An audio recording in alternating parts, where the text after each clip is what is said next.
ఆశీర్వాద కొరకై ఇవ్వబడిన కానుకల నిమిత్తమై దేవునిలారా ప్రతి వాక్య ధ్యానం కొరకు కూడా పరిశుద్ధాత్మ దేవుడు సహాయం చేయనట్లుగా మన మధ్యలో ఉన్న సురేష్ బ్రదర్ ప్రార్థన చేస్తారు. దేవుని స్తోత్రం. కళ్ళు ఉంచండి, ప్రార్థన చేస్తారు. పరిశుద్ధమైన దేవా, సర్వశక్తి లేని మా ప్రభువా, ఈ పాదములు పొందడం అయా నీకు స్తుతులు స్తోత్రములు చెల్లిస్తూ ఉంటున్నాం. అయా జ్ఞానంలో మేము ఉంటున్నాం. అయా బయటకు వెళ్ళాలంటే అయా భయం వేస్తుంది నా ప్రభువా. నేను నమ్ముకున్నటువంటి బిడ్డలను, కోడి తన పిల్లలను రెక్కల చాటున కాపాడినట్లుగా దేవా ఇదిగో సంఘంలోకి వచ్చి ప్రతి ఒక్కరిని కూడా జ్ఞానాన్ని కాచి కాపాడుతున్నందుకు దేవా గంభీరమైన సాక్ష్యంలో నా ప్రభువా మీ సముఖంలో నాయన వారు అయా అందరికీ తెలియజేసినారు నా ప్రభువా. అయా వారి క్షేమం కొరకు ప్రార్థన చేయవలసిన బాధ్యత అందరిపైన ఉన్నది దేవా. ఇదిగో తండ్రి మా అందరి కొరకు నాయన నీవు చెల్లిపరచగా నువ్వుతున్న తండ్రి అయా నిరంతరం విజ్ఞాపన చేసే దేవుడవై ఉంటున్నావు నా ప్రభువా. దేవా ఇదిగో తండ్రి అయా ఇంకా నా ప్రభువా అయా సాక్షి ఇవ్వలేని వారి కూడా నా తండ్రి ప్రభువా వారి క్షేమం కొరకు కూడా మేము ప్రార్థిస్తున్నాం. దేవా ఈ దినం నా తండ్రి అయా వాక్యం అందించేటువంటి అయా ఇదిగో నీ స్వరూప్యంలోని కోరికలో ఉన్నటువంటి నీ కుమారునిపైకి నా తండ్రి నీ ఆత్మాభిషేకం తండ్రి నీకు వందరములు స్తోత్రములు నాయన. నరపుతుడా చెప్పిన వాడు నేను నీతో మాట్లాడతానని చెప్పిన దేవా నీ వందరములు స్తోత్రములు చెల్లిస్తున్నాను. దేవాలో అయినటువంటి వర్తమానం ఈ దినం మాకు అందించు అయా వెనుకకున్నా తండ్రి సంఘంలో ఆత్మ చెప్పుచున్న మాట చెవిగలవాడు వినుగా కానీ నీ వాక్యం ప్రతి ఒక్కరు వాక్యం శ్రద్ధగా వినటకు సహాయం చేయి. ప్రతి ఒక్కరి హృదయంలో నీ వైపు ఆకర్షింపజేస్తున్నాను. యేసు శక్తి అయిన నామమున స్తుతించి ప్రార్థించి వేడుచున్నాను. ఆమేన్. స్తోత్రం. మంచిది పిల్లరా, వాక్యాన్ని వెళ్ళనందుకు నిన్నటి దినమందు కొలుసు ప్రార్థనలో పాల్గొందిన దేవుడి పిల్లలందరినీ బట్టి దేవుడికి స్తోత్రం కలుగుగాక. హల్లెలూయా. మన ప్రార్థనలు విని ప్రార్థనకు జవాబిచ్చిన దేవునికి మహిమ కలుగుగాక. హల్లెలూయా. స్తోత్రం. మంచిది. నిన్న ఉదయకాలం 6 నుంచి 7 గంటల వరకు పాల్ బ్రదర్ చేశాడు. 7 నుంచి 8 వరకు సిస్టర్ హేమ, సిస్టర్ స్టిల్లీ సంపత్, 8 నుంచి 9 వరకు బ్రదర్ రాంబాబు, 9 నుంచి 10 వరకు పద్మా రాంబాబు గారు, 10 నుంచి 11 వరకు ముని, అలాగే సిస్టర్ సునంద సువార్త అండ్ ఎంసీబా, 11 నుంచి 12 వరకు సిస్టర్ అభ్య సిస్టర్తో ప్రార్థన చేస్తారు. 12 నుంచి 1 గంట వరకు నిస్సి అండ్ సుష్మిత, 1 నుంచి 2 వరకు హస్నతక్క, 2 నుంచి 3 వరకు మిసెస్ ప్రీతి బంటి, 3 నుంచి 4 వరకు కెజియా దయానంద్ పవార్, 4 నుంచి 5 వరకు జాలిస్ మ్యాక్ సిస్టర్, 5 నుంచి 6 వరకు Merlin sister and Sucharita sister ప్రార్థన చేశారు. 6 నుంచి 7 వరకు సిస్టర్ అమల, 7 నుంచి 8 వరకు రాకీ, పావని, కొత్తకోటలో ఉన్న రజని సిస్టర్, 8 నుంచి 9 వరకు బ్రదర్ రాజేష్ పాల్, 9 నుంచి 10 వరకు మిస్సెస్ రాజేష్ పాల్ అండ్ ప్రియాంక షాలే, 10 నుంచి 11 వరకు సురేష్ బ్రదర్ పరిగి, 11 నుంచి 12 వరకు బ్రదరు రవి నిర్మలా జ్యోతి అని మిస్సెస్ డానీ, తర్వాత మేరీ, 12 నుంచి 1 వరకు మన రమేష్, మన సహోదరు రమేష్, 1 నుంచి 2 వరకు బ్రదర్ జయరాజు వనపర్తి, 2 నుంచి 3 వరకు ఇమాన్యుయల్ బ్రదర్, 3 నుంచి 4 వరకు సురేష్ నాగరకర్ణ, మన రమేష్ వాళ్ళ తమ్ముడు. ఆ తర్వాత mister and missus Solomon brother కూడా 3 నుంచి 4 వరకు తెల్లవారుజామున, 4 నుంచి 5 వరకు రవితేజ అనగా నిస్సి హస్బెండ్, 5 నుంచి 6 వరకు కుమారు ప్రియాంక, మన ఇమాన్యుయల్ బ్రదర్ కూతురు. ఇలాగ దేవుని పిల్లారా అందరూ వారి సమయాల్లో ప్రార్థన చేసి దేవుని నామని మహిమపరచాలి, దేవునికి మొరపెట్టుకున్నాం, విజ్ఞాపనం చేశాం. ఎడతెగని ప్రార్థన 24 గంటలు చేసిన ఈ ప్రార్థనను ప్రభువే మనకు పరిశుద్ధాత్మ దేవుడు సహాయం చేసినందుకే దేవుడికి మహిమ కలుగునుగాక. హల్లెలూయా. మంచి దేవుని పిల్లలు ఒక ప్రార్థన నిర్వహిస్తూ పావని కొరకు కూడా ప్రార్థన చేయండి. ఆ బిడ్డ first year TTC first year exams రాయలేదు, కొన్ని పరిస్థితులు బట్టి రాలేకపోయింది. ఇప్పుడు 2 ఫస్ట్ ఇయర్ సెకండ్ ఇయర్ కలిసి రాస్తున్నది. ఈ లాక్డౌన్ పీరియడ్లో సరిగా చదువుకోలేదు కనుక, కానీ దేవుడు సహాయం చేస్తూ ఎగ్జామ్స్ స్టార్ట్ అయినాయి కనుక బిడ్డల కొరకు ప్రతి ఎగ్జామ్లో మంచిగా రాయడం కొరకై దేవుడే కృప చూపించి తగిన సహాయం దయచేసి ఆ చదువుకున్న కొద్ది టైంలో ఒక రోజంతా చదువుకుంటుంది కనుక చదువుకునే టైంలో మంచిగా జ్ఞాపకం ప్రతి క్వశ్చన్కు కరెక్ట్ ఆన్సర్ రాయడానికి పరిశుద్ధాత్మ దేవుడు సహాయం చేయగాక. దేవుని స్తోత్రం. హల్లెలూయా. మంచి దేవుడారా, మనం దేవుని వాక్యంలో నుండి కొద్ది సమయాన్ని దైవలేఖనాన్ని ధ్యానించుకుందాం. కీర్తనల గ్రంథం 22వ కీర్తన పోయిన వారము ధ్యానించిన దాని కంటిన్యూయేషన్గా ఒక వర్తమానాల్లోకి వెళ్దాం. 6వ అధ్యాయం వచనం 122వ కీర్తన 122 క్షమించండి 6వ వచనం.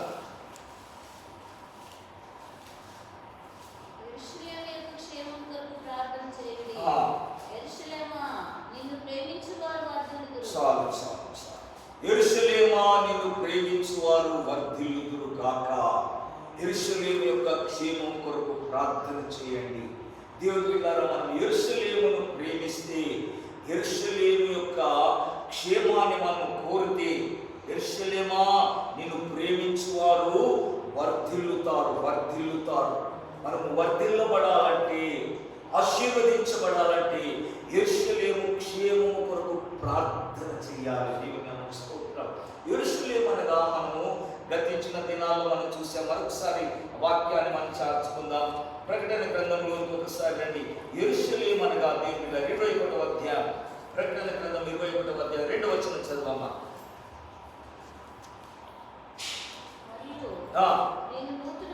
నూతనమైన యెరూషలేము అను ఆ పరిశుద్ధ పట్టణము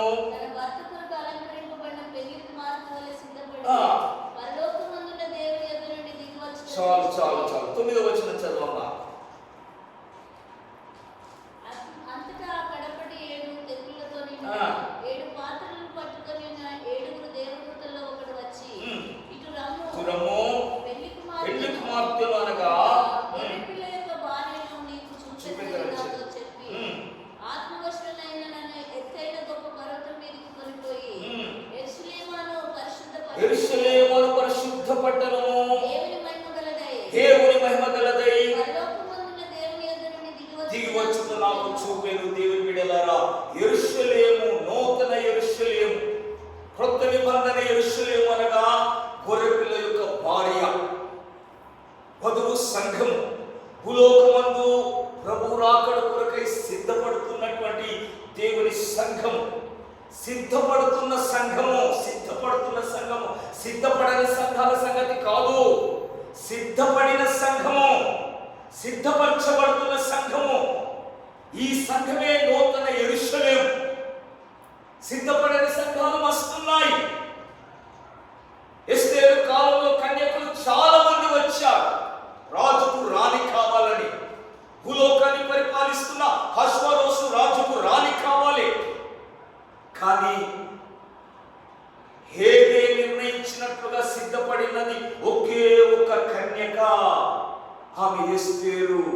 హేగే నిర్ణయించినట్లుగా సిద్ధపడింది, హేగే చెప్పినట్లుగా సిద్ధపడింది.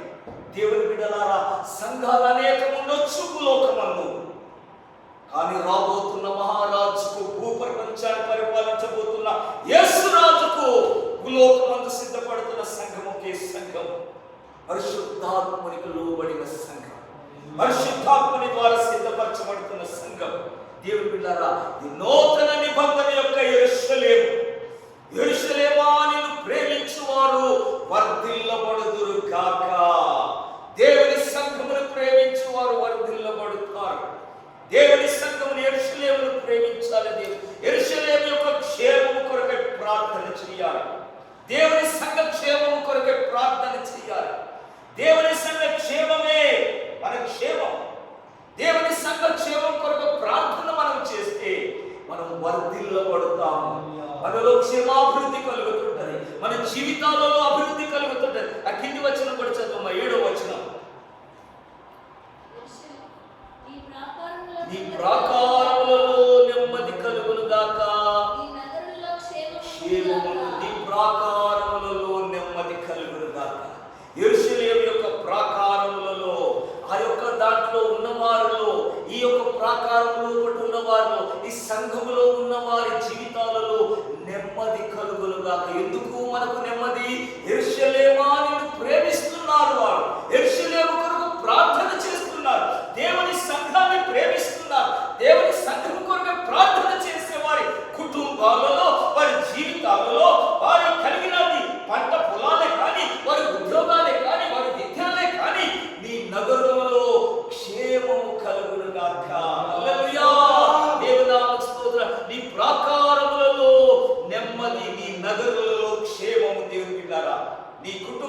క్షేమము, నీ కలిగిన దాంట్లంతటిలో దేవుడు క్షేమము దయచేయాలంటే యెరూషలేమును ప్రేమించు, దేవుని సంఘాన్ని ప్రేమించు, దేవుని సంఘం కొరకు ప్రార్థన చేయి, దేవుని సంఘం కొరకు ప్రయాసపడు.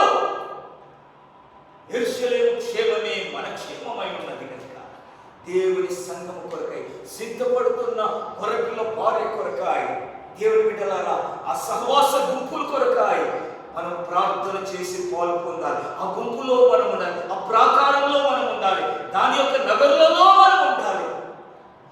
ఈ బయటికి వెళ్ళిపోయామా, ఈ నగరంలో నుంచి బయటికి వెళ్ళిపోతే మన పరిస్థితి ఏంటి? ఈ వాక్యాన్ని నేడు మనం ధ్యానం చేస్తాం. ఈ యెరూషలేములో నుండి బయటకు వెళ్ళకు, ఈ నగరంలో నుండి బయటకు వెళ్ళకు, ఈ ప్రాకారంలో నుండి నువ్వు బయటకు వెళ్ళిపోయిన వంటి మన జీవితాలు నాశనమైపోతాయి. అపవాదికి మనల్ని మనమే అప్పగించుకుంటాము. దేవుడి బాగా గుర్తుపెట్టుకోండి, అపవాదికి మనల్ని మనమే అప్పగించుకున్నటకాయ ఈ ప్రాకారమును దాటి నువ్వు బయటికి వెళ్ళావా, అపవాదికి నువ్వు అవకాశం ఇస్తున్నావు. ఈ సంఘపు యొక్క ఈ యొక్క బౌండరీ దాటి, ఈ సంఘ సహవాసమును దాటి, ఈ సంఘపు యొక్క దేవుని బిడ్డలారా ప్రభు రాకడకు సిద్ధపడుతున్న సంఘపు యొక్క సహవాసం, ఈ క్రమం, ఈ నియమమును దాటి, యెరూషలేమును దాటి నువ్వు బయటికి వెళ్ళావా, నీ నాశనములకు, మన నాశనములకు మనమే కారణం. అపవాదికి మనం అవకాశం ఇస్తున్న వారు. లూకాసు వార్త 10వ అధ్యాయంలో మనం వస్తాం. లూకాసు వార్త 10వ అధ్యాయం 30వ వచనం చదవండి.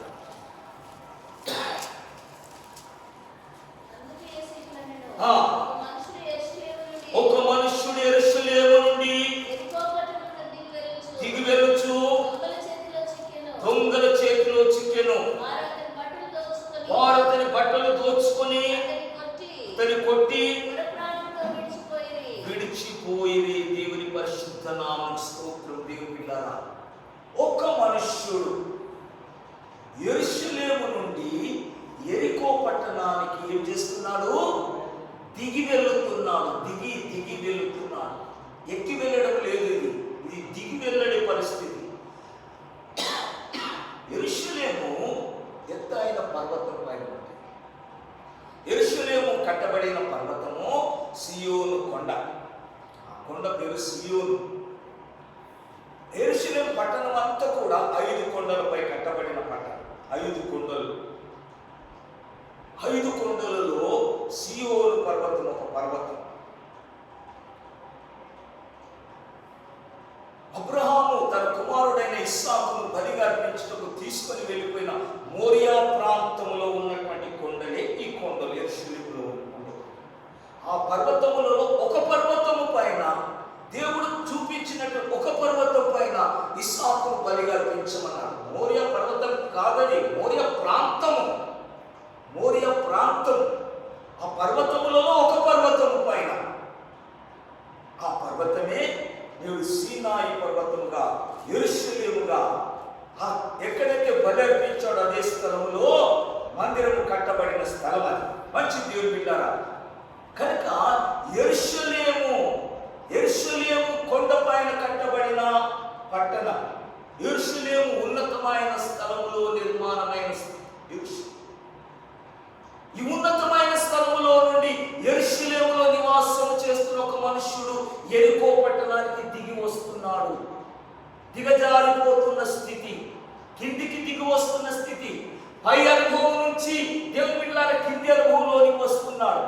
ఉన్నతమైన జీవితంలో నుండి, పరిశుద్ధ సహవాసంలో నుండి, దేవుని సన్నిధిలో నుండి కిందికి దిగజారి క్రిందికి వస్తున్నాడు. యెరూషలేము ప్రాకారంలో నెమ్మది, యెరూషలేము ప్రాకారంలో సమాధానము, యెరూషలేములో దేవుని బిడ్డలారా దేవుని ధర్మశాస్త్రం ఉన్నది, యెరూషలేములో దేవుని మందిరం ఉన్నది, యెరూషలేములో దేవుని యాజకుడు ఉన్నాడు, యెరూషలేములో దేవుని వాక్యం ఉన్నది, యెరూషలేములో బలులు ఉన్నాయి, యెరూషలేములో ధూపం ఉన్నది, స్తుతి ఆరాధనలు ఉన్నాయి, యెరూషలేములో దేవుడు ప్రత్యక్షం అవుతున్నాడు. ఆ యెరూషలేమును విడిచిపెట్టి ఒక మనుష్యుడు యెరికో పట్టణానికి దిగి వెళ్ళొస్తున్నాడు. యెరూషలేము అనుభవాన్ని విడిచిపెడుతున్నాడు, సంఘ అనుభవాన్ని విడిచిపెడుతున్నాడు, సంఘ సహవాసాన్ని కోల్పోతున్నాడు. యెరూషలేము యెరూషలేమును విడిచిపెట్టి యెరికో పట్టణానికి దిగజారి వస్తున్నాడు. ఏముంది యెరికో పట్టణంలో? యెరూషలేములో ఉన్నటువంటి ఆ క్షేమాన్ని వదిలిపెట్టుకొని, దేవుని సన్నిధిని వదిలిపెట్టుకొని ఎందుకొరకై యెరికో పట్టణానికి వస్తున్నాడు? దేవుని బిడ్డలారా, యెరికో పట్టణము సంతోష ఆనందాలు ఇచ్చే పట్టణమే. కానీ ఏం సంతోషాలు ఇస్తుంది? లోక సంబంధమైన సంతోషాలు ఇస్తుంది. దేవుల్లో ఉండే సంతోషములు ఇచ్చేది కాదు యెరికో పట్టణం. యెరికో పట్టణం అనగా శాపగ్రస్తమైన పట్టణం. యెరికో పట్టణమైన అనగా దేవుని బిడ్డలారా, దేవుని చేత శపించబడిన పట్టణం. యెరికో పట్టణంలో యెరికో పట్టణం మాత్రమే కాదు, అందులో ఉన్న మనుషులు, అందులో ఉన్న వస్తువులు, అందులో ఉన్నటువంటి లగ్జరీలు, వెండి బంగారాలు, బట్టలు సమస్తం కూడా దేవుని చేత శపించబడిన పట్టణం యెరికో పట్టణం. యెరికో పట్టణం దేవుడు నాశనానికి సిద్ధపరిచిన పట్టణం. కానీ నాశనం కొరకే దేవుడు దాన్ని ఏర్పాటు చేశాడు. అటువంటి యెరికో పట్టణానికి ఒక మనుషుడు, యెరూషలేము కాపురస్తులు యెరూషలేమును విడిచిపెట్టి, దేవుని సన్నిధిని విడిచిపెట్టి, దేవుని సహవాసాన్ని విడిచిపెట్టి నశింపజేయబోతున్న యెరికో పట్టణానికి దిగి వెళ్ళిపోతున్నాడు.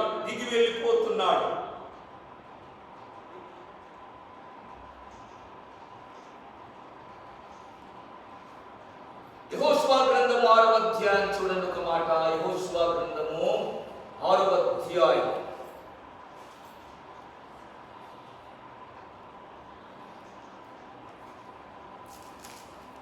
20వ వచనం. 6వ అధ్యాయం ఒక్క నిమిషం 6వ అధ్యాయము 17వ వచనం చదవమ్మా.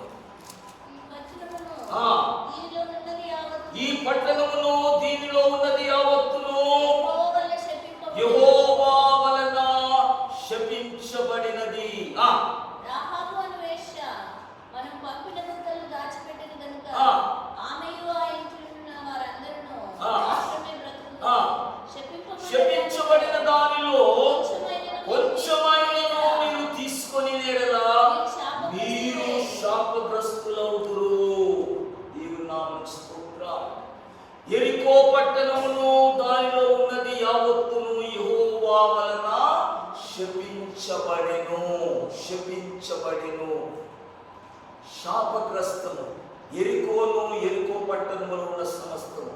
యెరికో పట్టణములో ఉన్న దానిని ఎవడైనా తీసుకొని ఎడలా వాడు శాపగ్రస్తుడు. శపింపబడిన దానిని మీరు ముట్టకూడదు. దేవుని బిడ్డలారా, దేవుడు హసించుకున్నది, దేవుడు వద్దనుకున్నది, దేవుడు కాదన్నది, దేవునికి ఇష్టము లేనిది దానిని మనం కోరుకొని వెళితే, దానిలో మనం సహవాసం చేయగలిగితే, దానిలో మనం జీవించగలిగితే మనం ఏం తెచ్చుకుంటున్నాము? శాపమును తెచ్చుకుంటున్నాము. శాపములోనికి వెళ్ళిపోతున్నాము. దేవుడు దాన్ని శపించాడు. దేవుడు దానికి నాశనాన్ని సిద్ధపరిచాడు. నాశనం కొరకై సిద్ధపడిన యెరికో పట్టణానికి ఇదిగో ఒక మనుషుడు దిగి వెళ్ళిపోతున్నాడు. చూడండి 2వ అధ్యాయంలో యెహోషువ గ్రంథము 2వ అధ్యాయంలో రహాబు అనే వేశ్య, ఆమె ఆ యొక్క వేగుల వారితో ఏం చెప్తున్నదో చూడండి. 9వ వచనం చదవమ్మా. 9వ వచనం.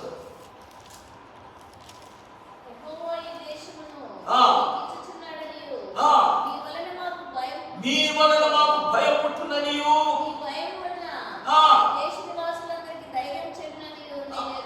దేవుని బిడ్డలారా చూడండి, ఆ యొక్క యెరికో పట్టణంలో ఉన్నవారు ఆ యెరికో పట్టణం గురించి వారు అనుకుంటున్నటువంటి మాటలు ఇవి.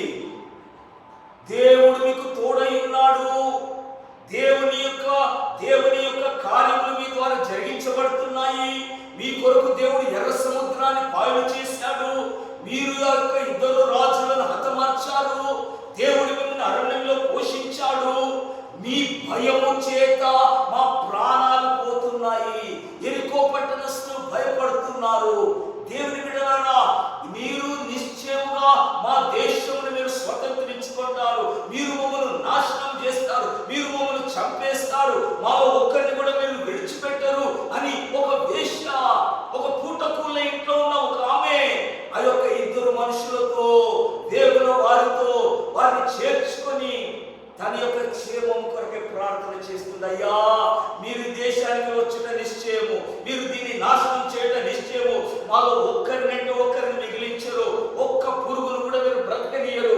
ఆ సమయంలో నన్ను జ్ఞాపకం చేసుకోండి అయ్యా, నేను మీకు మేలు చేశాను కదా, మిమ్మల్ని నేను కాపాడాను కదా, నిన్ను మేము భద్రపరచాను కదా, అయ్యా మీరు కూడా నాకు మేలు చేయండి. దేవుని బిడ్డలారా, ఈ ఇద్దరు వేగుల వారికి ఆశ్రయం ఇచ్చిన, అనగా దేవుని యొక్క ఈ న్యాయమైన ఈ యొక్క పాత నిబంధన క్రొత్త నిబంధన అనే ఈ యొక్క వాక్యముని గ్రంథములు నీవు కాపాడుకుంటే ఈ గ్రంథాన్ని బట్టి నువ్వు రక్షించబడతావు. ఈ రెండు వేగుల వారిని బట్టి నువ్వు రక్షించబడతావు. దీన్ని నువ్వు కాపాడుకో, దీన్ని నువ్వు భద్రపరచుకో, దీన్ని నువ్వు అమ్మివేయకు.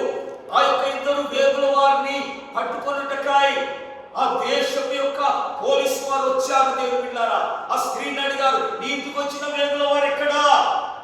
వారిని మాకు అప్పగించు, వారు మన దేశంలో తనిఖీ చేయటమే వచ్చారు.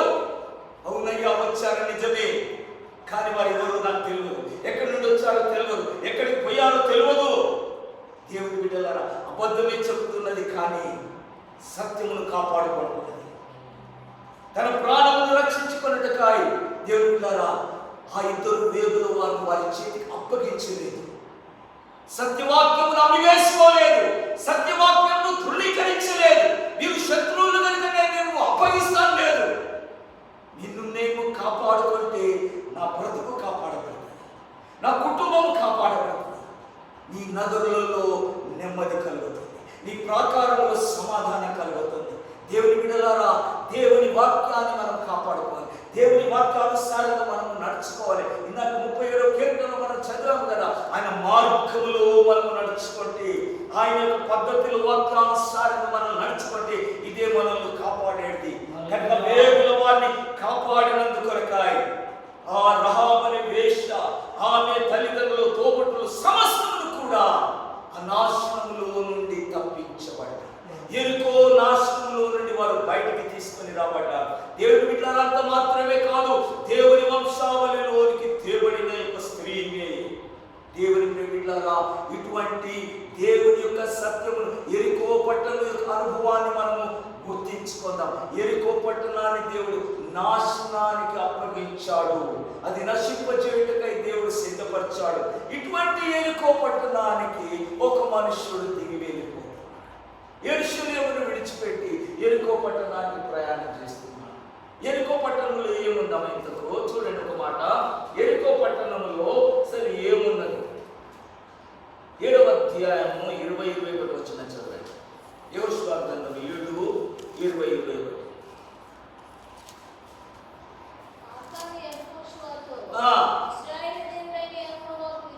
విరోధముగా నేను పాపము చేసినది నిజము. బాగా వినండి. యెహోవా నామమునకు విరోధముగా నేను పాపము చేసినది నిజము. ఏంటి నేను చేసిన పాపము? ఎరికో పట్టణములో ఒక ఇశ్రాయేలీయుడు చేసిన పాపం ఏంటిదో చూడండి, చదవమ్మా. తోపుడు సొమ్ములో మంచి సీనార్ పై వస్త్రమును, 200 తులముల వెండిని, ఒక బంగారు కమ్మిని చూసి వాటిని ఆశించి తీసుకుంటే చాలు, ఆశించి తీసుకుంటే ఇది పాపం అయిపోయింది. నాశనం తెచ్చుకున్నాడు.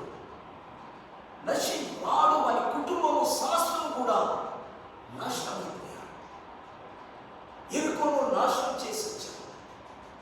ఎరుకో పట్టణాన్ని సమూలముగా నాశింప చేశాడు. ఒక వ్యక్తి, ఆకాబు అనే ఒక వ్యక్తి దేవుని చేత చేయబడిన ప్రమాణమును, దేవుని దగ్గర చేసుకున్న నిబంధనను అతిక్రమించి, దేవుని బిడ్డలారా, ఎవడు కూడా శపించబడిన దానిని ముట్టకూడదని వారు ప్రమాణం చేశారు.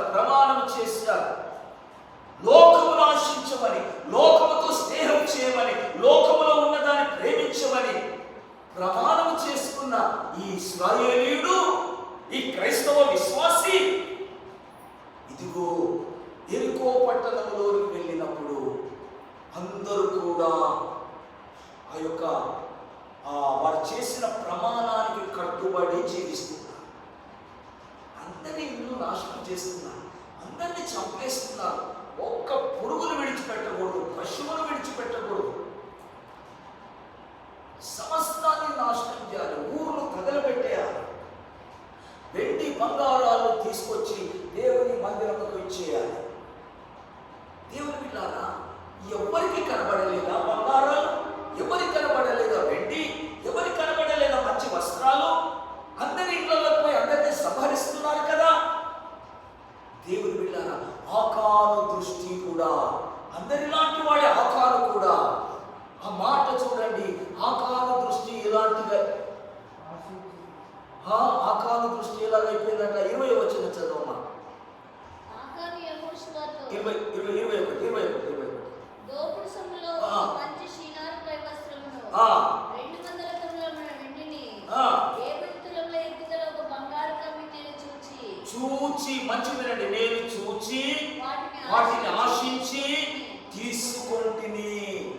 అందరూ చూస్తున్నారు, అందరికీ దాని మీద ఆశ కలుగుతున్నది, కానీ ఎవరు దాన్ని ముట్టుకోవడం లేదు.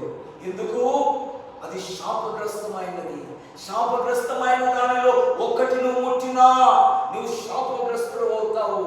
నువ్వు నీకు మాత్రమే కాదు, నీ ఇంటికి మొత్తం శాపమును కొని తెచ్చుకుంటావు. నీ ఇంటికి మాత్రమే కాదు, నీ పాలెములకు మొత్తం శాపమును తీసుకొని వస్తావు.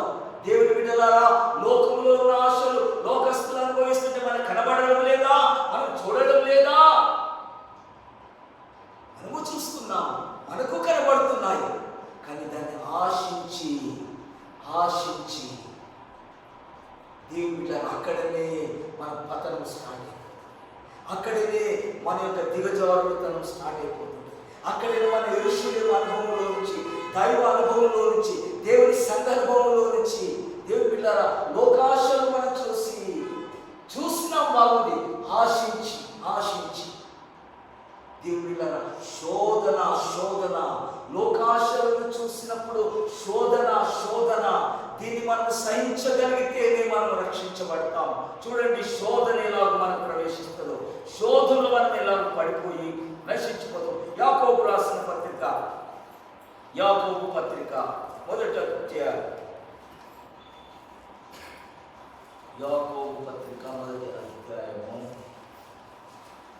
13వ వచనం చదవమ్మా. దేవుడు కీడు విషయమై శోధింపబడ్డాడు. ఆ. ఆయన ఎవరిని ఎవరిని శోధింపడు? ఎవడైనా శోధింపబడినప్పుడు ఆ. నేను దేవుని చేత శోధింపబడుచున్నానని అనుకో. అనుకున్నాను. ప్రతివాడు తన స్వకీయమైన దురాశ చేత ఇడవబడి మరల్కొల్పబడిన వాడై శోధించబడును. దేవుని బిడ్డలారా, శోధన సహించువాడు ధన్యుడు. ఆ పైన మనం చూస్తాము 12వ వచనం. శోధన సహించువాడు ధన్యుడు. శోధన ప్రతి మనుషునికి కలుగుతుంది. దేవుడు ఎవరిని కూడా కీడు విషయమై శోధించబడనీయడు. పాపము విషయమై దేవుడు నాకు శోధన కలిగించి నేను పడిపోయినా, పడిపోయినా. దేవుడు శోధన కలిగించుడు. ఎవరిని దేవుడు శోధింపనీయడు. దేవుని పిల్లరా, దేవుని మహిమ కొరకే దేవుడు శ్రమలని శోధనలు కూడా నడిపిస్తాడు. దాని ద్వారా దేవుని నామానికి మహిమ కలుగుతుంది తప్ప మనం పాపములు పడేటందుకు కాదు దేవుడు శోధించేది. దేవుడు శోధించినప్పుడు ఆ శ్రమలు, ఆ కష్టాల, ఇరుకుల ద్వారా దేవుని నామానికి మహిమ కలుగుతుంది.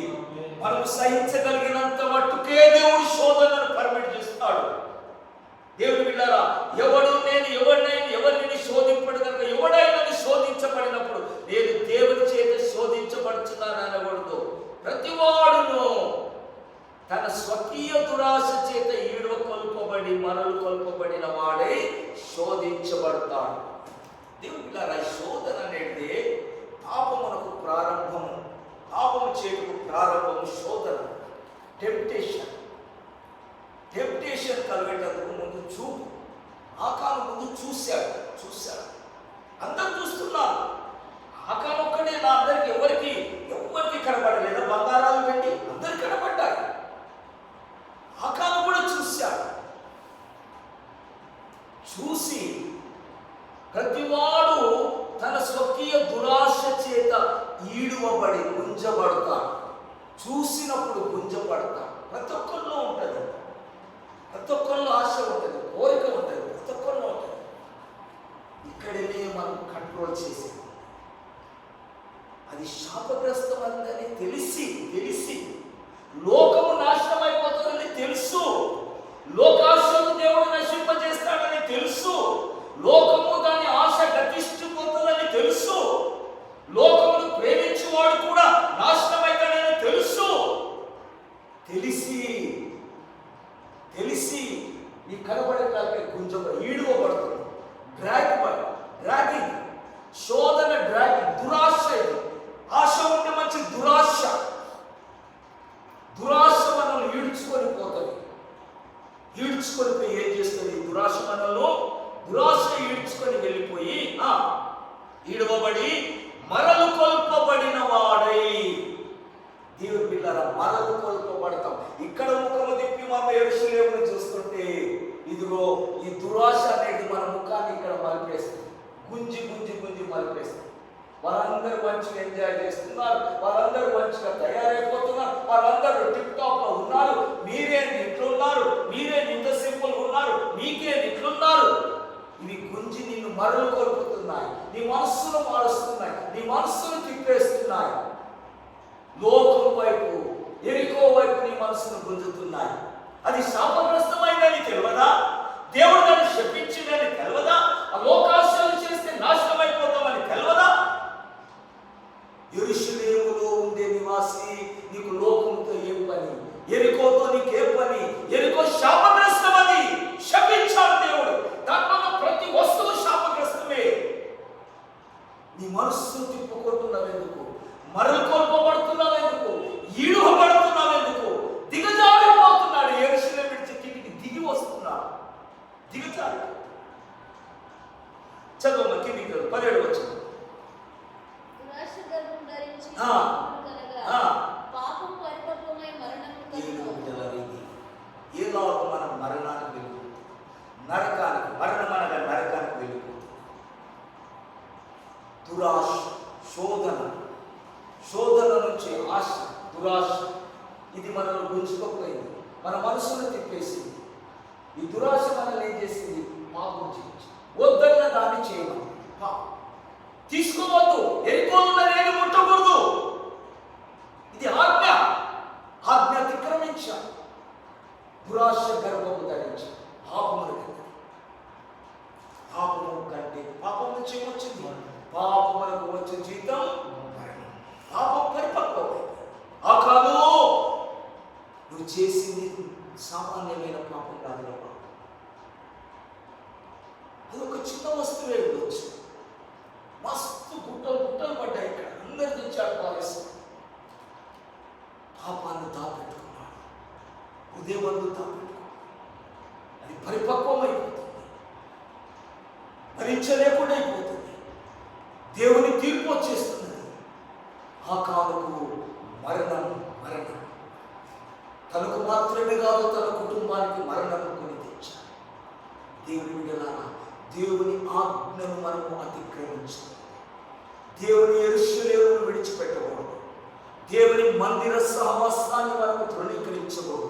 యెరూషలేము అనుభవం నుండి మనం క్రిందికి దిగజారిపోయే అనుభవంలోనికి రాకూడదు, లోక అనుభవంలోనికి రాకూడదు. ఓ యెరూషలేము నివాసుడా, యెరూషలేమును విడిచిపెట్టి ఎరికో పట్టణానికి దిగి వస్తున్నాడు. మరొకసారి లోక సువార్త 10వ అధ్యాయంలోకి వస్తాం. దేవుని బిడ్డలారా, ఎరికో పట్టణానికి దిగి వెళ్ళుచుండగా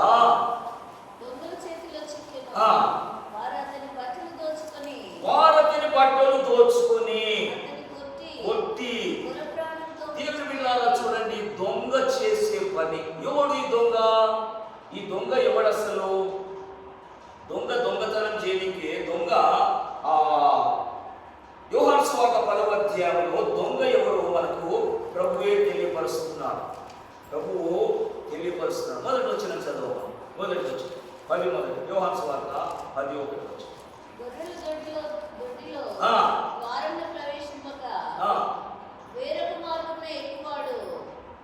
దొంగయు దోచుకున్నవాడై ఉన్నాడు. 10వ వచనం. ఈ దొంగ ఏం పని చేస్తాడో చూడండి. ద్వారంలో ప్రవేశించువాడు గొర్రెల కాపరి, అతనికి ద్వారపాలకుడు తలుపు తీయును, గొర్రెలు అతని స్వరం విన్ను, అతడు తన సొంత. 10వ వచనం చదువుతున్నామా? దొంగతనమును హత్యను నాశనము చేయడం వచ్చును గాని మరి దేనికి నీ రాడు. దొంగ వచ్చే పని దేని కొరకయ్యా? దొంగతనం చేస్తాడు, హత్య చేస్తాడు, నాశనం చేస్తాడు. ఇదే వాని పని. వాడు ఇంకా మరి దేనికి రాడు. ఇది దొంగ చేసే పని. దేవుని బిడ్డలారా, వీడు దొంగ. వీడు మార్గంలో ఉండే దొంగ కాడు. వీడు వేరొక మార్గంలో ఉండే దొంగ. మొదటి వచనంలో దేవుని బిడ్డలారా, ఇందాక మనం చదివి, దొంగ వేరొక మార్గంలో వచ్చేవాడు దొంగ. ఓ యెరూషలేము నివాసి, ఈ మార్గంలో విడిచిపెట్టి వేరొక మార్గమైన ఎరికో గదికి వెళుతున్నావు. అది దొంగల మార్గము. వాడు నిన్ను నాశనం చేస్తాడు, నిన్ను కొట్టుతాడు, దోచుకుంటాడు, నిన్ను హత్య చేస్తాడు. అది దొంగల మార్గం, అది సాతాను మార్గం. అది ఆ ఎరుకో మార్గాన్ని ఎందుకు ఎంచుకున్నావు? దేవుని బిడ్డలారా, వాడు ఎరుకో పట్టణం నుండి ఆ యెరూషలేము నుండి విడిచి దిగజారిపోయి కిందికి వస్తున్నాడు. ఇంకా ఎరుకో చేరుకొని లేదు, ఇంకా ఎరుకో ప్రవేశించని లేదు. మార్గమే దొంగల మార్గం. ఈ మార్గంలోనే దొంగలు అని అటాక్ చేసేస్తారు. దొంగతనం చేశాడు. ఏం దొంగతనం చేశాడు? వస్త్రాలు దొంగతనం చేస్తాడు. ముందు నీ రక్షణ వస్త్రం పాడైపోతుంది, నీ రక్షణ జీవితం పాడు చేస్తాడు, దిగంబరులుగా చేస్తాడు, పాపంలోనికి నిన్ను నెట్టివేస్తాడు. దిగంబరత్వం పాపములకు గుర్తు. ఈ బట్టలు దొంగిలించేవాడు దొంగ. యెరూషలేమును విడిచిపెడితే నువ్వు దొంగల చేతిలోనికి చిక్కబడతావు.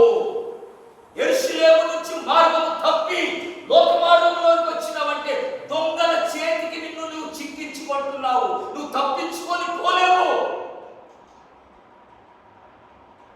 దేవుని ప్రియబిడ్డలారా, యెరూషలేమును విడిచిపెట్టిన వాడు దిగజారిన స్థితి మొదటిది, దొంగల మార్గం రెండవది. దొంగల చేతిలోనికి నిన్ను నీవు అప్పగించుకుంటున్నావు. వారి స్వభావమే దొంగ. వాడు దోచుకున్నట్టు వారి బుద్ధి, నాశనం చేయడం వారికి, మనల్ని మరణానికి అప్పగించేది వారి పని.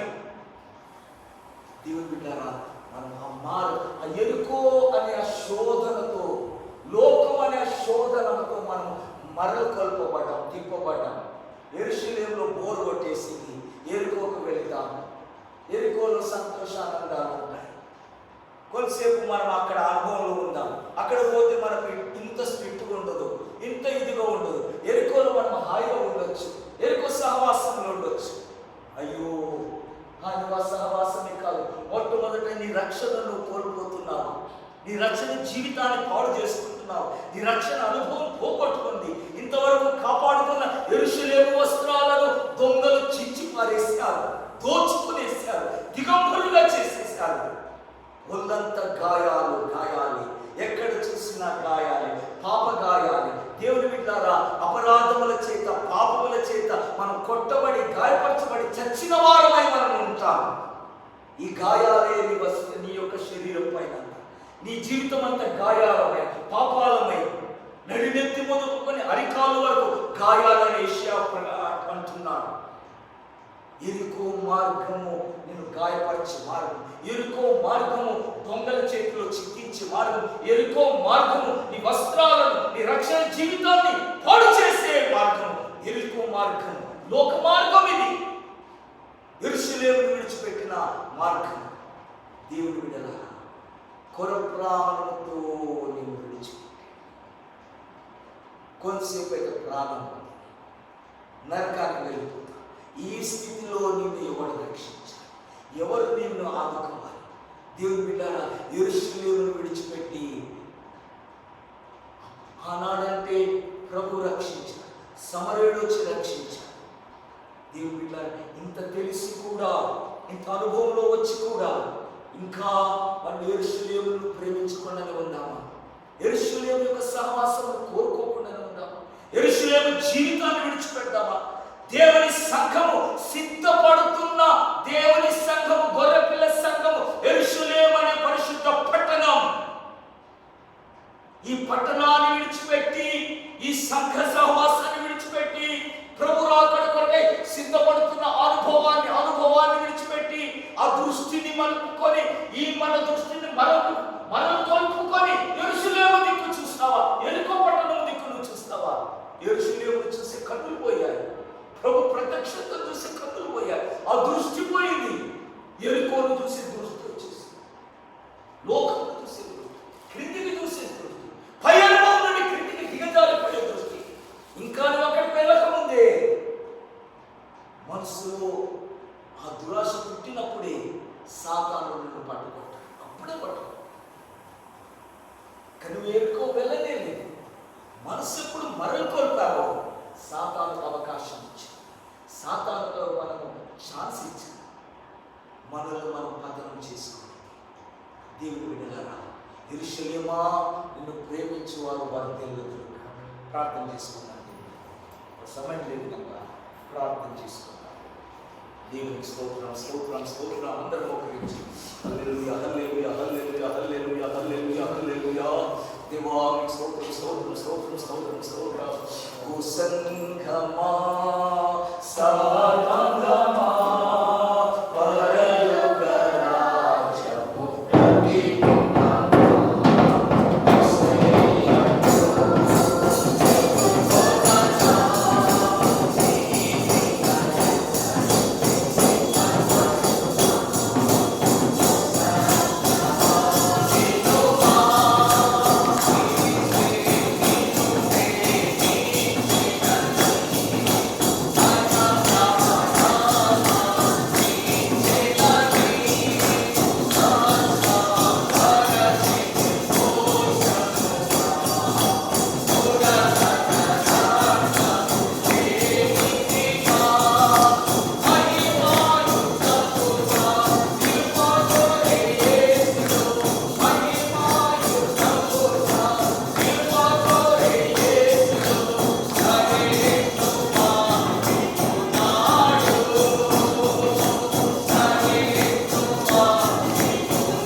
సిద్ధపడుతున్న మధు సంఘం.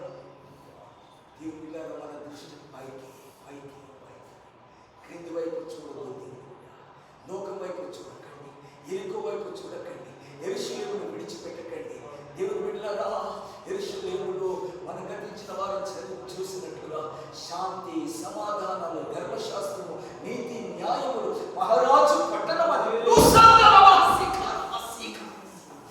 యెరూషలేము మహారాజు పట్టణం, నీ ప్రభువు నివాస స్థలము.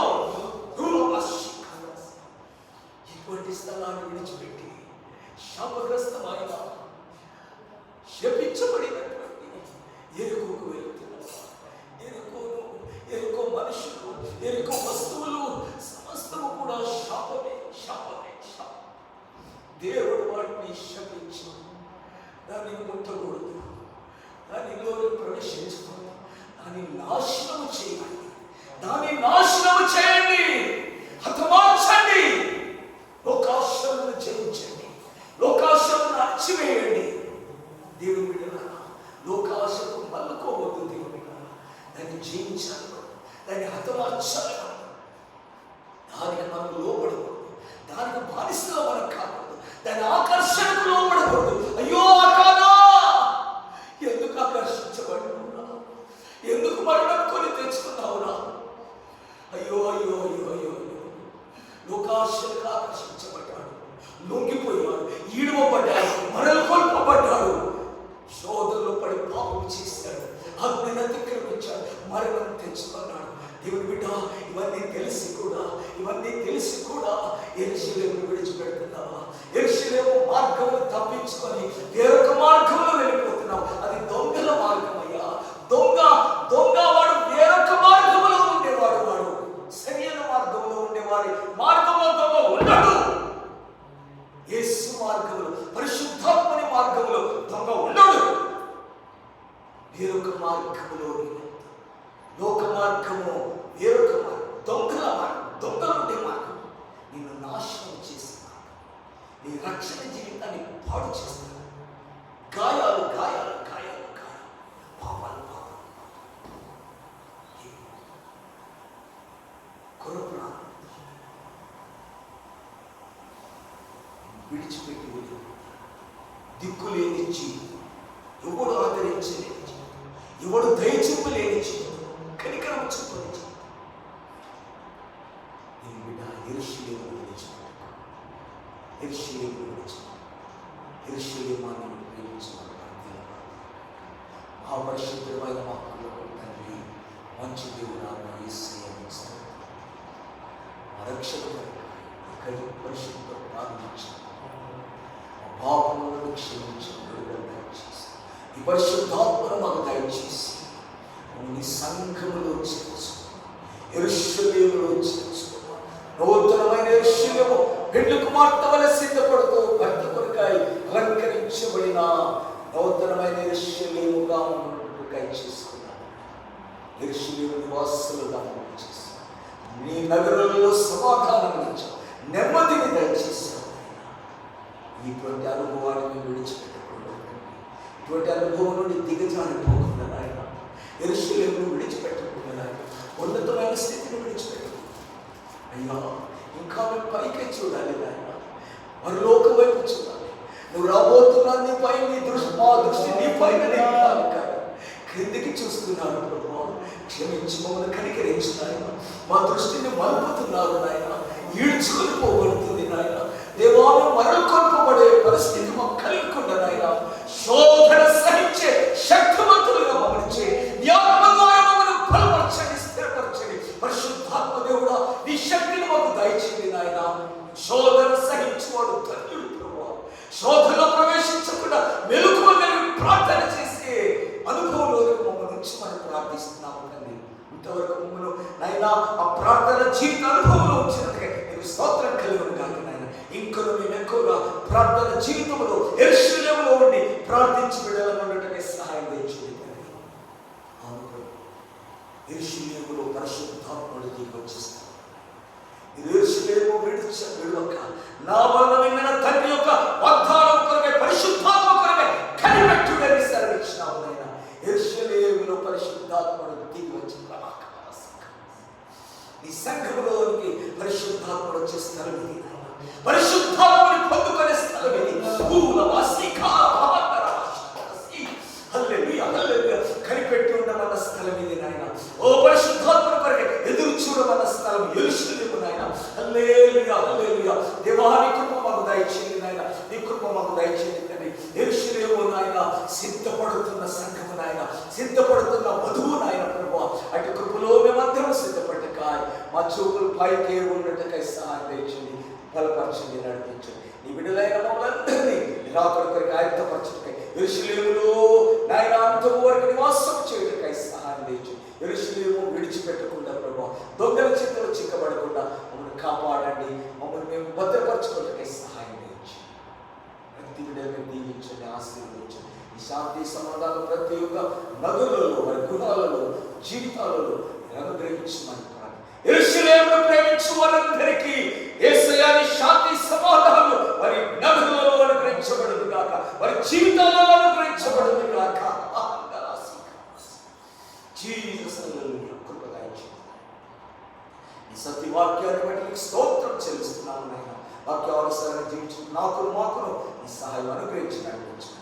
సంఘ బిడ్డలందరినీ కృపాసనకు అప్పగించుకుంటూ మా ప్రభువు రక్షకుడు సజీవుడైన యేసుక్రీస్తు పరిశుద్ధ నామమున ప్రార్థించి వేడుకొనుచున్నాము పరమ తండ్రి.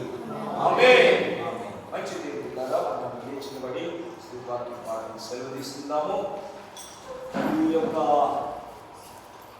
బుధవారం ఉండకపోవచ్చు కనుక శనివారము మనకు ప్రార్థన ఉన్నది. దయచేసి అందరూ జ్ఞాపకం ఉంచుకోండి. శనివారం 7:30 గంటలకు ఉపవాస ప్రార్థన ఉంటుంది. మన ఆదివారం 10:30 గంటలకు మనకు ఆరాధన. దయచేసి అందరూ దయచేసి చేయవలసింది మనం చేస్తున్నాను. మన జాన్ బ్రదర్ కూడా తప్పకుండా రండి, ఇప్పటి నుంచి క్రమంగా రండి. లోకాశలు పోయి మనం నశించుకోకూడదు కనుక దేవుడు కృప చూపిస్తాడు, దేవుడు సహాయం చేసి నడిపిస్తాడు. ప్రార్థనలో మంచి హల్లెలూయా స్తుతి